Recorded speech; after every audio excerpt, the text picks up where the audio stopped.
کے پاس ہے، پانی کے قطرات کی تعداد وہ جانتا ہے، فلک پہ چمکنے والے ستاروں کی تعداد وہ جانتا ہے، زمین پہ برسنے والے بارش کے جتنے قطرات اور جتنے فرشتے ان کو زمین تک پہنچاتے ہیں تمام کی تعداد وہ جانتا ہے، جتنے انسان دنیا سے جا چکے موجود ہیں آنے والے ہیں تمام کی تعداد وہ جانتا ہے، سمندر کی گہرائیوں میں جتنی مخلوقات آباد ہیں تمام کی تعداد وہ جانتا ہے، انسان کے دل میں جو خیال پیدا ہوتا ہے وہ خیال بعد میں پیدا ہوتا ہے، پہلے رب تعالیٰ اسے جانتا ہے۔ بے پناہ درود اور بے پناہ سلام، بے حد محبتوں عقیدتوں الفتوں کے گجرے نچھاور ہوں حضور نبی رحمت شفیع امت رسول اکرم نبی محترم رب کے محبوب دانہ غیوب منزہ عن العیوب شافع روز جزا دافع جملہ بلا شفیع مجرمہ شہنشاہ حسینہ تتیمہ دوراں ماہ خوباں جانے کائنات جانے جہانے کائنات اصل کائنات حقیقت کائنات نور کائنات مرکز کائنات محور کائنات ماہ حاصل کائنات عزت کائنات رفعت کائنات طلعت کائنات شان کائنات آنے کائنات فخر کائنات محور کائنات باعث وجہ تخلیق کائنات احمد مصطفیٰ محمد الرسول اللہ صلی اللہ علیہ وآلہ وسلم کی ذات والا تبار پر، آپ کی پاکیزہ اور ستھری آل پر اور آپ کے چنے ہوئے جملہ اصحاب پر، علی مرتبت عزت مآب علی جناب سامعین و حاضرین کرام، بالخصوص ہمارے حافظ محمد شفیق حیدری صاحب دامت برکاتہم عالیہ اور اس کے علاوہ قاری محمد رمضان اتاری صاحب جنہوں نے مجھے حکم فرمایا میں ان کے کہنے پہ آپ کے سامنے یہاں پہ حاضر ہوں، اور ہمارے بانی محفل اور دیگر جتنے بھی احباب جنہوں نے درمے دل میں سخنے اس معاملے میں تعاون کیا ہے تمام ہی مبارکباد کے مستحق ہیں۔ سرے شام سے لے کے آپ ابھی تک بیٹھے ہوئے ہیں، میں نہ تو لمبی چوڑی تقریر کرتا ہوں اور نہ ہی ایسا مزاج رکھتا ہوں، تھوڑی دیر کے لیے آپ سے محو گفتگو رہوں گا، آپ اگر توجہ فرمائیں گے تو اللہ کی رحمت سے امید ہے کہ مجھے کہنے کا اور آپ کو سننے کا فائدہ حاصل ہوگا۔ صرف چند منٹوں کے لیے آپ کی توجہ کا میں طلبگار ہوں، آپ توجہ فرمائیں۔ ہمارے نبی علیہ السلام پہ درود پڑھنے کی بڑی فضیلت ہے۔ شہد کی مکھی سے کسی نے پوچھا یہ تو بتاؤ کہ تم باغات میں جاتی ہو وہاں سے پھلوں کا پھولوں کا رس چوستی ہو، وہ رس کسی کا میٹھا بھی ہوتا ہے اور کسی کا ذائقہ پھیکا بھی ہوتا ہے اور کسی کا اور بھی ذائقہ ہوتا ہوگا، لیکن عجب بات یہ ہے کہ جب لا کے وہ سارا رس تم چھتے میں ڈال دیتی ہو تو پھر وہ اتنا میٹھا شہد بنتا ہے کہ اس کی سویٹنس کا کسی کے ساتھ کمپیریزن نہیں کیا جا سکتا، اس کی مٹھاس کا کسی سے مقابلہ نہیں کیا جا سکتا۔ شہد کی مکھی نے جو آگے سے جواب دیا سن کر اگر پوری آواز سے سبحان اللہ کہیں تو پھر حق ادا ہوتا ہے۔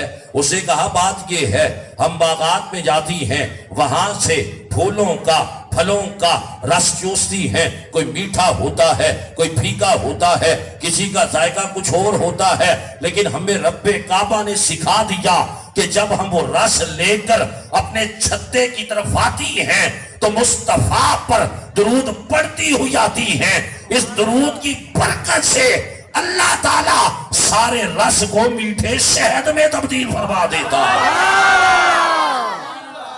اچھا مفتی احمد یار خان نعیمی علیہ رحمہ نے ایک اور بڑی پیاری بات لکھی ہے، آپ ایک مرتبہ کہیں سبحان اللہ۔ آپ نے لکھا کل بروز قیامت جب لوگ جہنم میں جائیں گے نا، جو جہنمی ہوں گے تو اللہ تعالیٰ ساری مکھیوں کو بھی جہنم میں ڈال دے گا۔ کہا کس وجہ سے ڈالے گا؟ مکھیوں کو سزا نہیں ہے، سزا ان بندوں کو ہے، ان کی سزا بڑھانے کے لیے مکھیوں کو ڈالا جائے گا۔ اگر مکھیوں کی پیدائش کا موسم ہو اور اس میں ایک 6 فٹ کے بندے کو ایک مکھی پریشان کر دیتی ہے، جانوروں کو پریشان کر کے رکھ دیتی ہے، تو جو جہنمی ہوں گے ان کے عذاب کو بڑھانے کے لیے اللہ تعالیٰ ساری مکھیوں کو جہنم میں ڈال دے گا۔ لیکن ایک مکھیوں کی ایسی قسم ہے جسے جہنم میں نہیں ڈالے گا، وہ شہد کی مکھی ہے۔ وجہ یہ ہے رب تعالیٰ گوارا ہی نہیں کرتا کہ جو مکھی میرے مصطفیٰ پر درود پڑے اور جہنم میں جائے۔ رب تعالیٰ درود کی برکت سے شہد کی مکھی کو بھی اللہ جہنم سے محفوظ فرما دے گا۔ اچھا ایمان سے آپ بات بتائیے گا، اور آپ سمجھدار بندے بیٹھے ہیں، ایجوکیٹڈ بندے بیٹھے ہیں، آپ مجھے یہ بتائیں کہ مکھی اگر درود پڑھے وہ جہنم میں نہیں جا سکتی، اور اگر امتی درود پڑھے تو پھر وہ بھی جہنم میں نہیں جائے گا۔ میں کہتا ہوں جہنم کی آگ بھی اسے نہیں جلا سکتی، دنیا کی آگ بھی اسے نہیں جلا سکتی۔ وجہ یہ ہے جو مصطفیٰ پر درود پڑے رب اسے مصیبتوں سے بھی محفوظ فرما لیتا۔ محشر میں دید ہوگی خیر الانام کی، محشر میں دید ہوگی خیر الانام کی، عادت بنا رہا ہوں درود و سلام کی۔ غموں نے جو گھیرا ہے تو درود پڑھو، غموں نے جو گھیرا ہے تو درود پڑھو، گر حاضری کی تمنا ہے تو درود پڑھو۔ بڑے بڑے دنیا میں بڑے بندے آئے ہیں، لیکن آپ تاریخ کی کتب کا مطالعہ کر کے دیکھیں، آپ کتابیں پڑھ کے دیکھیں، وقت گزرتا ہے لوگوں کا ذکر بھی کم ہو جاتا ہے، لوگوں کے ماننے والوں کی تعداد بھی کم ہو جاتی ہے۔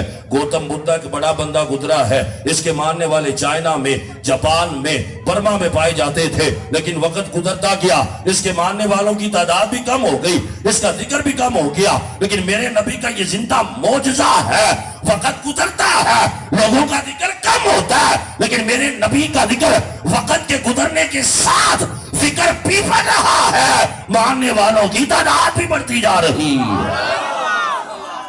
کوئی حد ہے ان کے عروج کی؟ کہیں سبحان اللہ۔ کوئی حد ہے ان کے عروج کی؟ بلغ العلا بکمالہ کشفت تجا بجمالہ حسنت جمیع خصالہ صلو علیہ وآلہ۔ قطرے کو سمندر اور ذرے کو ستارہ کرتے ہیں، قطرے کو سمندر اور ذرے کو ستارہ کرتے ہیں، کونین کو خم آ جاتا ہے جب زلف سوارا کرتے ہیں۔ اور زمین سے آسمان تک اور آسمان سے لامکان تک ہے، زمین سے آسمان تک اور آسمان سے لامکان تک ہے، کہاں کھولے تھے گیسو یار نے خوشبو کہاں تک ہے۔ دنیا میں لوگوں کے بڑے بڑے جانے والے ملیں گے، لیکن جس قدر مصطفیٰ کریم علیہ السلام سے محبت کی جا رہی ہے، یا کی گئی یا کی جائے گی، اتنے زیادہ عاشق کسی کے نہیں ملیں گے۔ حضرت موسیٰ علیہ السلام کا معجزہ یہ تھا، جو آپ کو دیکھتا وہ آپ پر فدا ہو جاتا۔ سیدہ آسیہ نے جب حضرت موسیٰ کو دیکھا تو فرعون کو کہا تو نے ہزاروں بچے قتل کیے ہیں، لیکن اس بچے کو قتل نہیں کرنا۔ فرعون نے کہا کیا بات ہے؟ کہا جب سے میں نے اسے دیکھا مجھے اسے محبت ہو گئی ہے۔ حضرت یوسف کا معجزہ یہ، جو آپ کو دیکھے وہ آپ پر فدا ہو جائے۔ زلیخا نے جب دیکھا تو اس نے کہا مجھے مصر کی زلیخا نہ کہا جائے بلکہ مجھے یوسف کی زلیخا کہا جائے، میرے جملے کو ضائع نہ کیجئے گا۔ میں نے کہا حضرت موسیٰ کا معجزہ یہ، جو آپ کو دیکھے وہ آپ پر فدا ہو جائے۔ حضرت یوسف کا معجزہ یہ، جو آپ کو دیکھے وہ آپ پر فدا ہو جائے۔ میرے نبی کا معجزہ یہ ہے، جو دیکھتا ہے وہ تو دیکھتا ہی رہ جاتا ہے، جو نہیں دیکھتا وہ بھی مصطفیٰ کے قدموں پہ اپنی جان قربان کر دیتا۔ ایک میں ہی نہیں ان پر قربان زمانہ ہے، ایک میں ہی نہیں ان پر قربان زمانہ ہے، جو رب دو عالم کا محبوب یگانہ ہے۔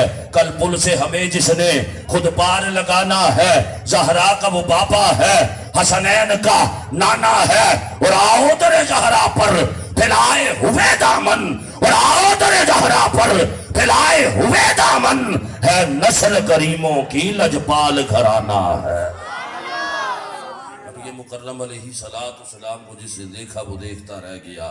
رحمت دو عالم صلی اللہ علیہ وسلم کو کوئی دیکھے یا حضور کسی کی طرف توجہ فرمائے تو اللہ تعالیٰ اس کا بیڑا پار فرما دیتا ہے. میرے نبی علیہ صلاۃ والسلام جہاں سے گزر جائیں اللہ تعالیٰ وہاں پر پہاڑوں کو بھیج دیتا ہے. میرے نبی علیہ صلاۃ والسلام مسکرا کر دیکھے تو اللہ تعالیٰ ٹوٹے ہوئے دلوں کو خوشیاں عطا فرما دیتا ہے. میرے نبی علیہ صلاۃ والسلام کا ذکر کیا جائے تو اس جگہ پر سارا سال اللہ کی رحمتیں برستی رہتی ہیں. میرے نبی علیہ صلاۃ والسلام کا مقام یہ ہے جو امتی رحمت دو عالم صلی اللہ علیہ وسلم سے سچی پکی محبت کرے رب تعالیٰ اس بندے سے راضی ہو جاتا ہے. جی ہاں سنیے, جس نے میرے نبی علیہ صلاۃ والسلام کو دیکھا اللہ نے اس کو کیا مقام عطا فرمایا اور کیسے کیسے لوگ گزرے جو صاحب ایمان نہیں تھے, لیکن جب مصطفیٰ کا چہرہ انہوں نے دیکھا ہے تو اللہ تعالیٰ نے مصطفیٰ کی زیارت کی برکت سے کافروں کو بھی اللہ نے ایمان عطا فرما دیا ہے. ابو جہل نے کیا کیا, ایک اس نے بندے کو بلایا, وہ بہت بڑا حکیم و طبیب تھا. ابو جہل نے کہا بات یہ ہے ہمارا بھتیجا نئے دین کی تبلیغ کرتا ہے, تم نے جا کے اس کا علاج کرنا ہے, لیکن کنڈیشن یہ ہے, شرط یہ ہے کہ تم نے نہ اس کا ہاتھ پکڑنا ہے, نہ اس کی نبض دیکھنی ہے, نہ اس کا چہرہ دیکھنا ہے, اور نہ ہی اس کی آواز سننی ہے. اس نے کہا ابو جہل تو مجھے لگتا تو بڑا سمجھدار تھا لیکن بات بیوقوفوں والی کرتا ہے. میں نے کہا ماڈرن آج سائنس بھی کہتی ہے if you want to diagnose the disease of any patient you have to catch the pulse of patient, you have to listen the voice of patient, you have to see the face of patient. Without all these things you cannot diagnose the disease of any patient. اگر کسی مریض کی بیماری کا پتہ چلانا ہے یا نبض کو پکڑو یا چہرے کو دیکھو یا آواز کو سنو. ابو جہل کہتا ہے بات یہی ہے, لیکن بڑے بڑے آئے جب جاتے ہیں ہمارے ہوتے ہیں, لیکن جب ان کو دیکھ لیتے ہیں پھر ہمارے نہیں رہتے, مصطفیٰ کا کلمہ پڑھنا شروع کر دیتے ہیں. وہ بھی سمجھدار بندہ سی, ہوشیار بندہ سی. انہوں نے کہا چلو جی ہاں جی کر لینے. اس نے کہا میں جاؤں گا دیکھوں گا نہیں, لیکن بتا دوں گا کیا مسئلہ ہے. میں نے کہا اسے کیا پتا, میرے نبی تو وہ ہیں پتھروں کی طرف نظر کرے نا اللہ ان کی زبان پر بھی کلمہ جاری فرما دیتا ہے. اجے تو میرا ماہی نہیں ڈٹھا جنو ویہ کے چن شرماوے, اسے تو ابھی اس نے دیکھا ہی نہیں تھا. کیا ہوا وہ چلا. اب اس بندے نے کیا اسٹریٹجی اڈوپٹ کی ہے, اس نے کانوں میں دے لی روئی, وہاں پر پہنچا اور اس نگاہیں جھکا کر کھڑا ہو گیا اور بات کرنے لگا. اب اس کا اپنا کلام سنیے گا, بعد میں صحابی رسول بنے ہیں. وہ کہتا ہے کہ میں جب وہاں پر گیا میں نے نگاہیں جھکائی اور میں نے جب بات کرنا شروع کی حضور نے آگے سے جواب دیا. کہا تھوڑی سی آواز جب میرے کانوں کے رستے میرے دل میں اتر گئی, میں نے کہا جب تھوڑی سی بات کا یہ معاملہ ہے زیادہ آواز کتنی حسین ہوگی, جب بن دیکھے یہ معاملہ ہے تو دیدار کا عالم کیا ہوگا. وہ بندہ کہتا ہے میں نے کانوں سے روئی نکالی, نظر کو اٹھایا, مصطفیٰ کا دیدار کیا. کوئی کلام بعد میں کیا ہے, پہلے مصطفیٰ کا کلمہ پڑھنا شروع کر دیا. حالت فرماتے ہیں وہ کمال حسن حضور ہے, کہیں سبحان اللہ. وہ کمال حسن حضور ہے کہ گمان نقص جہاں نہیں, یہی پھول خار سے دور ہے, یہی شمع ہے کہ دعا نہیں. میں نثار تیرے کلام پر ملی یوں تو کس کو زبان نہیں. وہ سخن ہے جس میں سخن نہ ہو, وہ بیان ہے جس کا بیان نہیں. تیرے آگے یوں ہے دبے لجے فصحا رب کے بڑے بڑے, کوئی جان منہ میں زبان نہیں بلکہ جسم میں جا نہیں. کروں تیرے نام پہ جا فدا, نہ بس ایک جا تو جہاں فدا, تو جہاں سے بھی نہیں جی بھرا, کروں کیا کروڑوں جہاں نہیں. رحمت دو عالم صلی اللہ علیہ وسلم ایک صحابی ہیں حضرت انس بن مالک, 8-9 سال کی عمر ہے. والدہ ان کی انگلی پکڑتی ہیں اور حضور کی بارگاہ میں لے جاتی ہیں, کہتی ہیں آقا ہمارا بیٹا ہے لیکن آپ کا خادم ہے, آپ ان سے خدمت لیں ہم خوش ہوں گے. حضرت انس بن مالک وہ صحابی ہیں جو خود بھی صحابی ہیں, ان کے بھائی بھی صحابی ہیں, ان کے چچا بھی صحابی ہیں, ان کی والدہ بھی صحابیہ ہیں, ان کے والد بھی صحابی ہیں. حضرت انس کہتے ہیں ہمارے گھر میں جب صبح ہوتی تو پھر بھی ذکر مصطفیٰ ہوتا, دوپہر ہوتی تو پھر بھی ذکر مصطفیٰ ہوتا، شام ہوتی تو پھر بھی ذکر مصطفیٰ ہوتا۔ سنی لہجے میں کہوں تو انس بن مالک یہ فرما رہے ہیں ہمارے گھر میں صبح بھی میلاد مصطفیٰ ہوتا ہے، دن میں بھی میلاد مصطفیٰ ہوتا ہے، اور شام کو بھی میلاد مصطفیٰ ہو رہا ہوتا ہے۔ آج لوگ یہ دلیل پوچھتے ہیں کہ میلاد منانا سال بعد کہاں سے جائز ہے۔ میں نے کہا ہم اس پہ بھی دلائل دے سکتے ہیں، لیکن صحابہ کا طریقہ کار دیکھو، وہ تو روز ہی مصطفیٰ کا میلاد مناتے آپ کا ذکر کرتے ہوئے نظر آ رہے ہیں۔ حضرت انس کہتے ہیں 10 سال میں نے نبی مکرم علیہ السلام کی بارگاہ میں گزارے۔ بات اب لمبی ہے لیکن میں صرف ایک بات آپ کے سامنے عرض کرنا چاہتا ہوں۔ تو آپ کہتے ہیں کہ 10 سال گزر گئے، ان کی عمر 18-19 سال ہو گئی، نبی مکرم علیہ السلام کا وصال ظاہری ہو گیا۔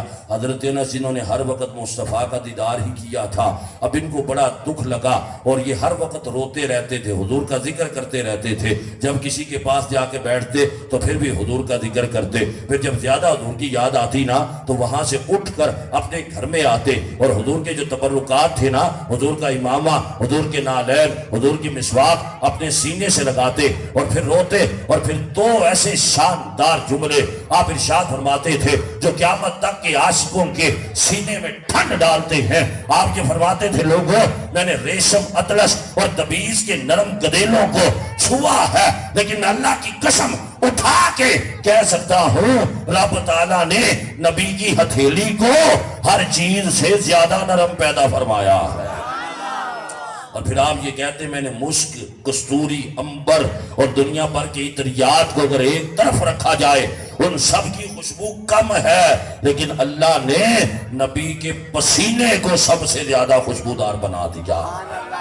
کڈیاں سونیاں ماہی دیاں اکھیاں نے جویں بھر کے سڑائیاں رکھیاں نے، تے اجے تو میرا ماہی نہیں ڈٹھا جنوں ویکھ کے چن شرماوے، ادھی راتی دن چڑھ جاوے، جو رخ تو نقاب ہٹاوے، تے جی او نکلے سیر کرنو تے دھرتی لف لف جاوے، تے جی او رکھے ہتھ پھلاں وچ تے ہتھ پھلاں تو ود جاوے، تے علم خدا نے اینا دتا کہ عقلاں وچ نہ آوے، تے عقل خدا نے اینی دتی کہ علماں وچ نہ آوے، تے خلق دے نے مولی دنیا تے کوئی ورلائی چان بچاوے، تے جی او کھولے پیچ دلفدا تے راہی راہ بھول جاوے، آدم ایڈا سونا ماہی سب کدھر اور نظر نہ آوے۔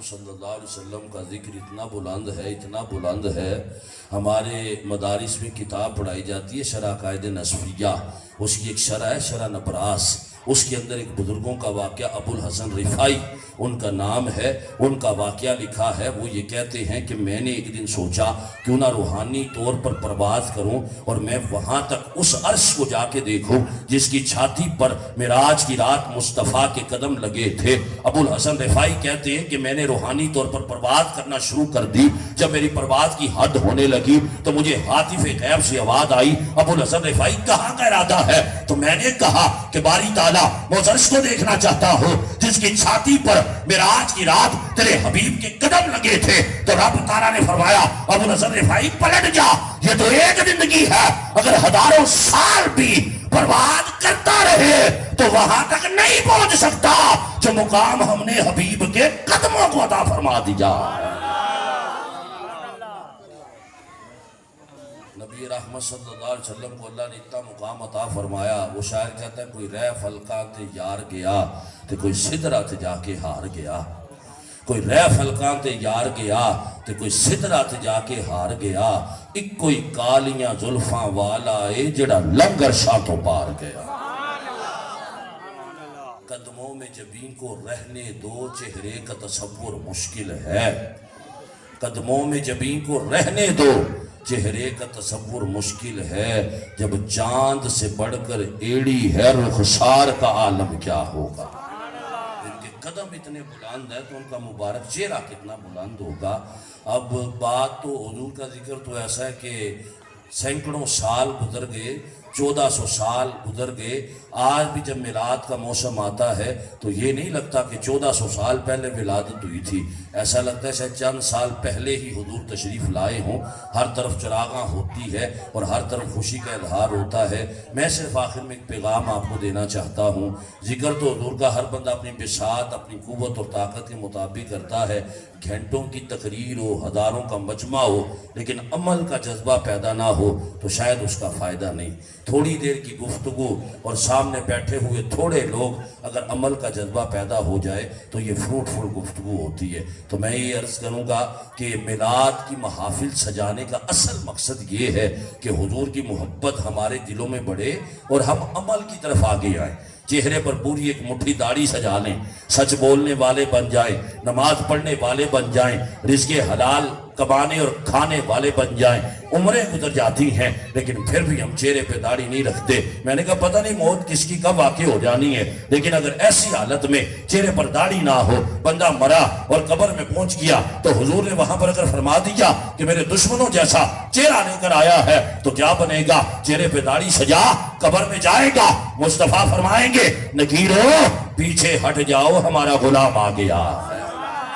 غلام کیا کہے گا؟ قبر میں سرکار آئیں تو میں قدموں پر گروں، گر فرشتے بھی اٹھائیں تو میں ان سے یوں کہوں اب تو پائے ناد تھے میں، اے فرشتوں کیوں اٹھوں، مر کے پہنچا ہوں یہاں اس دل ربا کے واسطے۔ تو حضور سے جو محبت کا تعلق اور واسطہ ہے یہ مضبوط بھی ہو اور سچا بھی ہو، خالی باتوں کا نہیں، خالی نعرے لگانے کا نہیں، خالی سلوگن بلند کرنے کا نہیں، عمل کر کے دکھائیں۔ صحابہ نے عمل کیا ہے، اہل بیت طہار نے حضور کا ذکر بھی کیا اور عمل بھی کیا ہے، پھر جب ضرورت پڑی تو پھر اپنی جانوں کے نذرانے پیش کیے ہیں۔